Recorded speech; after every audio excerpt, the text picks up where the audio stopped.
Hello, in today's video we'll be taking care of a remaining check engine light code on this Cadillac ATS.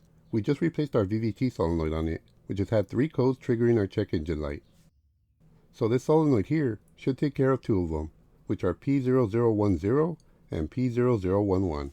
But now to take care of our last code, P0171, System Lean. While spotting the problem on this one was pretty easy, just check out the condition on these hoses to the PCV system. These cracks on these hoses should not be there, definitely causing a vacuum leak, and as with any leak after the MAF sensor, it will cause a problem. And the reason this is a problem, since the MAF sensor is detecting a certain amount of incoming air through the sensor, the airflow will actually be higher than what's being metered, so the fuel that's injected into the cylinder will be lean due to too much air, not enough fuel. So to correct this problem, we'll be replacing both of these PCV tubes. But unfortunately, these tubes do have some weird retainers that are holding these lines, and to disconnect them, I had to modify a fuel line disconnect tool to work best for me in this situation. And this is what they look like when you first get them, so technically the before. And here we have how it ended up looking after customizing it for my need. The first thing I did was cut it in half. This will allow you to place them where you will need them, and also make them easier to get on. Then what I did was trim it shorter, because they were too long to get them in at first. So after modifying them, let's check out how they work. First we want to look for these outer markings. They tell us where the inner clips are. And I'm placing my first one where one of the clips is based on the outer marking. Even though the camera placement won't let you see this one, it'll be just opposite of the markings that resemble a smiley. The clip will be right in the middle. So with our first one placed, let's place the second one just on top of these other markings. So with both pieces in, they should be pressing both clips in, so at this point, the hose should come right out. To remove this other end, we'll need a little more room, so I'll remove the small vacuum line from the turbo. Using pliers like these needle nose, squeeze it on the clamp, and this should allow you to slide the clamp up.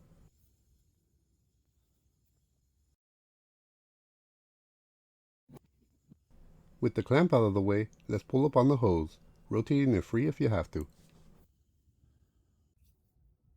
What I like to do next is rotate this line enough to kind of give you a handle, and also allow you to rotate it to find the retaining clips with the disconnect tool.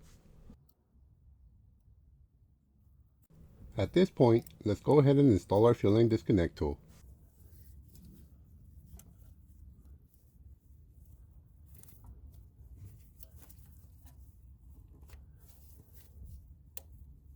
Now once in place, I push up with the disconnect tool and pull up on the line, and hopefully it comes right out.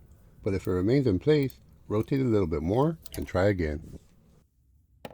And here's a close-up of what we're trying to do with this tool. So it compresses on the 4 tabs, allowing us to disconnect the line. But since the line is bent at the turbo, it makes it a little difficult to do so, since it leaves a gap. So that's why I mentioned rotating it, so you can find the sweet spot, so it compresses on the 4 tabs. Now to remove our other PCV hose, let's start by loosening and removing this hold-down bolt using a 10mm socket.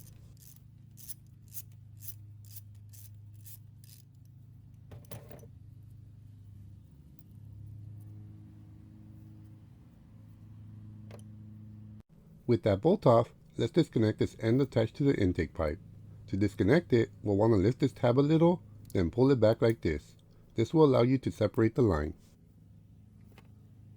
Now unfortunately for this other hose fitting, the designer must have said it wasn't hard enough, so they decided to put braces in the middle to block out the tool.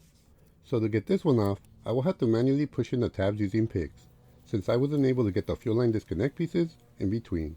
Maybe if I modified them more. But I decided to go this route, and for this one it'll work the same, and you'll want to use one pick to press in one, and the second pick to press down on the other. And if done properly, it should allow you to disconnect and remove the hose, just like this.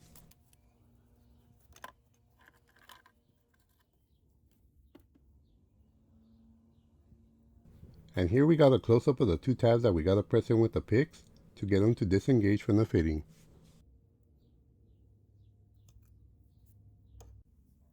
For our final hose connection, we could use our fuel line disconnect tool just as we did before. We line it up to the smiley looking area so it can press in on the tabs and allow us to disconnect and remove the final hose piece.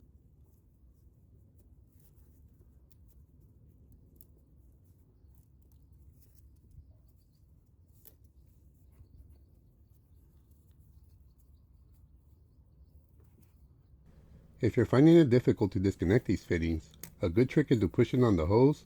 As you push it on the disconnect tool, this will slide the clips over the disconnect tool, then just pull back on the hose. Now that we got that one off, we can remove what's left of our PCV hose, or at least what didn't break off from how brittle the plastic was.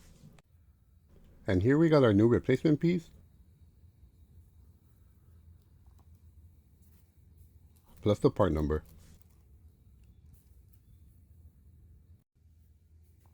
Followed by this other one.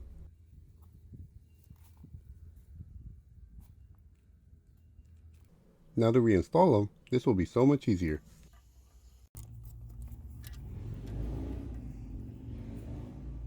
First we'll want to line it up and then click, followed by another click,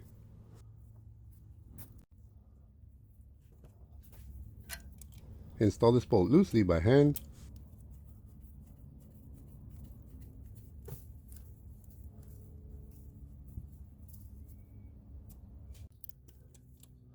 now click in this one as well. This one does require a little effort, since the steel braided line makes it difficult to bend.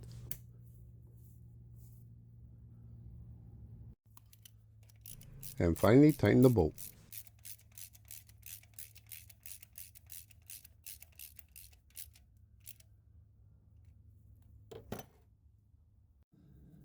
Now to reinstall the second hose, click in this end,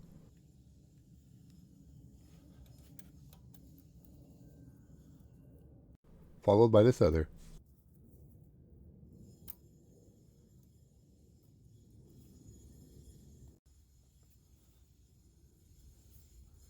Reinstall this vacuum line, followed by the clamp.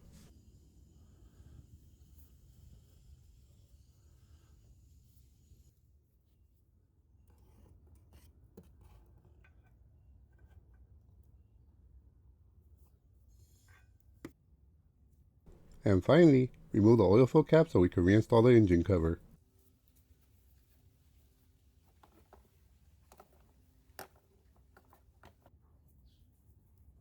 Lining up the guides in the back first, then reinstall the oil fill cap, followed by the screw.